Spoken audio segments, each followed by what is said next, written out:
महादेव ने रोती मां की पुकार कैसे सुनी। भारत के एक शांत गांव में गंगा नाम की एक विधवा महिला रहती थी। उसका एक ही बेटा था, चंदन। वही उसकी दुनिया था, वही उसकी उम्मीद। गंगा बहुत गरीब थी, लेकिन उसके मन में भगवान भगवान शिव के प्रति अटूट विश्वास था।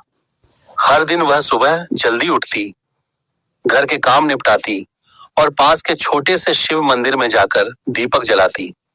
उसकी आंखों में हमेशा एक ही प्रार्थना होती, भोलेनाथ, मेरे बेटे की रक्षा करना।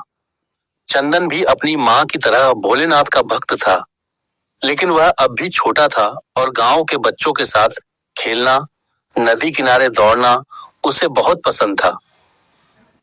एक दिन गांव में मेला लगा। चारों ओर खुशियां थीं, लोग झूम रहे थे, बच्चे खेल रहे थे। चंदन भी अपने दोस्तों के साथ मेले में गया। गंगा ने उसे जाते समय कहा, बेटा, जल्दी घर लौट आना। चंदन मुस्कुराकर चला गया, लेकिन उस दिन किस्मत कुछ और ही लिख चुकी थी। मेले में अचानक बहुत भीड़ हो गई। धक्का मुक्की में चंदन अपने दोस्तों से बिछड़ गया। वह डर गया और इधर उधर भटकने लगा। धीरे धीरे शाम हो गई और वह रास्ता भूल गया। उधर गंगा घर पर उसका इंतजार कर रही थी। सूरज ढल गया, अंधेरा छा गया, लेकिन चंदन वापस नहीं आया। गंगा का दिल घबराने लगा। वह पूरे गांव में उसे ढूंढने लगी। किसी ने मेरे चंदन को देखा क्या? लेकिन कोई खबर नहीं मिली। रात गहरी हो गई। गंगा की आंखों से आंसू बहने लगे। वह सीधे मंदिर की ओर दौड़ी। मंदिर में पहुंचकर वह शिवलिंग के सामने गिर पड़ी और फूट फूट कर रोने लगी। भोलेनाथ, आप तो सब जानते हैं, मेरा बेटा कहाँ है? वह अकेला है, डरा हुआ है। उसकी रक्षा करो प्रभु, मैं उसके बिना नहीं जी पाऊंगी। उसकी आवाज में इतना दर्द था कि मंदिर का वातावरण भी जैसे रो पड़ा।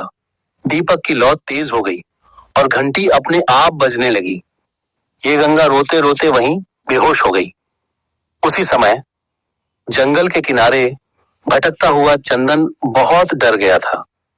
चारों ओर अंधेरा था। अजीब आवाजें आ रही थीं। वह रोते हुए बोला, मां, मुझे घर जाना है। तभी अचानक उसके सामने एक साधु प्रकट हुए। उनके चेहरे पर अद्भुत शांति थी। उन्होंने चंदन के सिर पर हाथ रखते हुए कहा, डर मत बेटा, मैं तुम्हें घर पहुंचा दूंगा। चंदन को उनके पास अजीब सी सुरक्षा महसूस हुई। वह उनके साथ चल पड़ा। उधर मंदिर में गंगा को होश आया।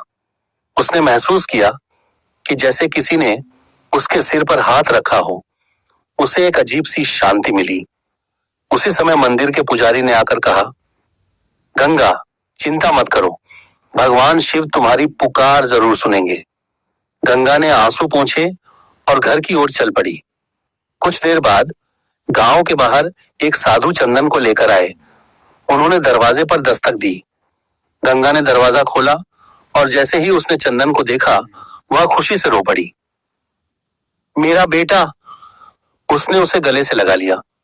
गंगा ने साधु को धन्यवाद देने के लिए पीछे मुड़ी, लेकिन वहां कोई नहीं था। साधु गायब हो चुके थे। गंगा समझ गई, यह कोई साधारण साधु नहीं थे। यह स्वयं भगवान शिव थे, जिन्होंने उसके बेटे को सुरक्षित घर पहुंचाया। अगले दिन पूरे गांव में यह बात फैल गई। लोग गंगा के घर आने लगे। सभी उसकी भक्ति की प्रशंसा करने लगे। गंगा ने मंदिर में जाकर हाथ जोड़कर कहा, भोलेनाथ, आपने मेरी पुकार सुन ली। मैं आपका यह उपकार कभी नहीं भूलूंगी। उस दिन के बाद गंगा की आस्था और भी गहरी हो गई।